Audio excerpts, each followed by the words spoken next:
Hi there. We're going to be talking about planes and travel tonight.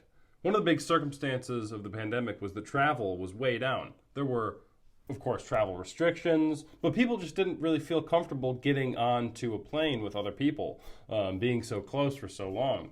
And now, in 2021, people are starting to fly again, but the total number of passengers is still half as much as it was in 2019. So a ton of planes were taken out of the sky last year for good. Twice as many, actually, were retired last year than in a typical year, which means that now the fleet is much newer and much more fuel efficient. The Boeing 787 and the Airbus A350 are actually 20 to 25% more fuel efficient than the planes that they're replacing. So that is actually some good news. But not only are these planes more fuel efficient, they're actually smarter. More sensors on these planes can tell how much carbon that these planes are emitting, and they can also tell if there are any parts that need to be replaced when the plane touches ground. Although it's not just data about the planes that these airplane companies are collecting. It will soon be information about us too, the passengers. Some airlines have said that they will start using fingerprint data and facial recognition software to, of course, improve security.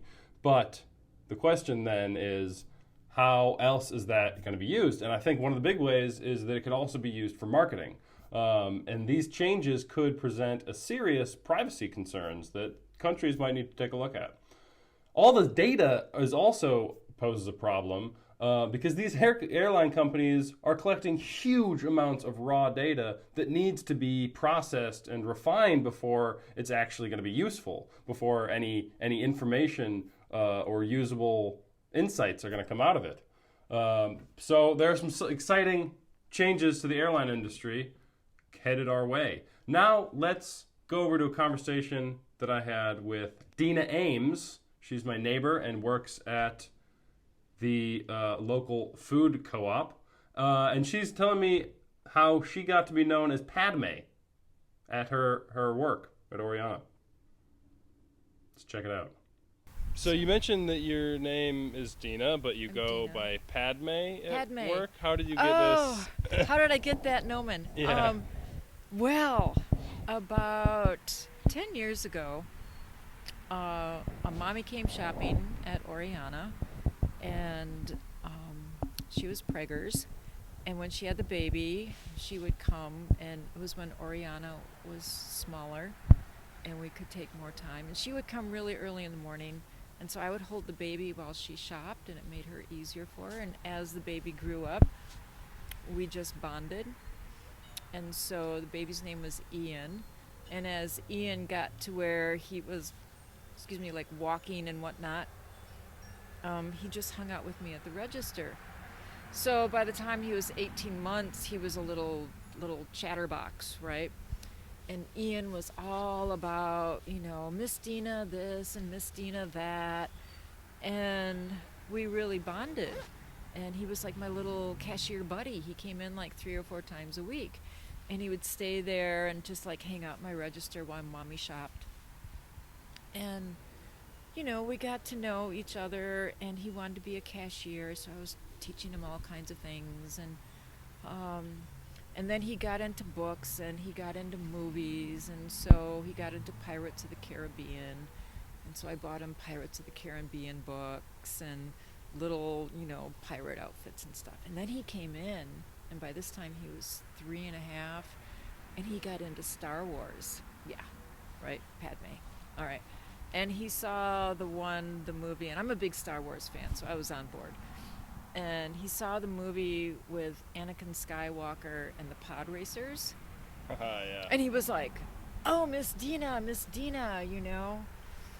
I saw this movie and I want to be Anakin Skywalker." And I'm like, "Sweet, yeah." So and during all this time, he had written me little letters, and he had brought me flowers on Valentine's Day, and he made me a little necklace and little clay sculptures and all this other stuff. So he was my little bud, right? Right. So anyways, he sees this movie, he's like, I want to be Anakin Skywalker. I'm like, yeah, great. So I bought him the little Jedi outfit and everything. And he came in one day in his little Jedi outfit. And he's like, so Miss Dina, since you're my girlfriend, I'm like, yeah, sure. You have to be my Padme. And I'm like, absolutely. I took my name tag off. I put a new name tag on. I wrote Padme on it. And every time he came in, he called me Padme.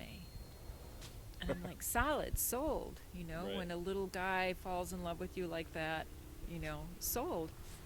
And he came in about a month later, and he was just crying and crying. And he's like, Miss Padme, my daddy has to move.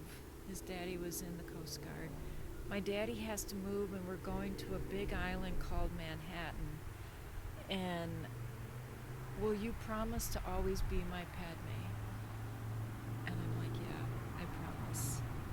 So I'm keeping a promise to a little boy named Anakin Skywalker, who doesn't know at that time that Anakin grows up to become Darth Vader and ends up killing his Padme.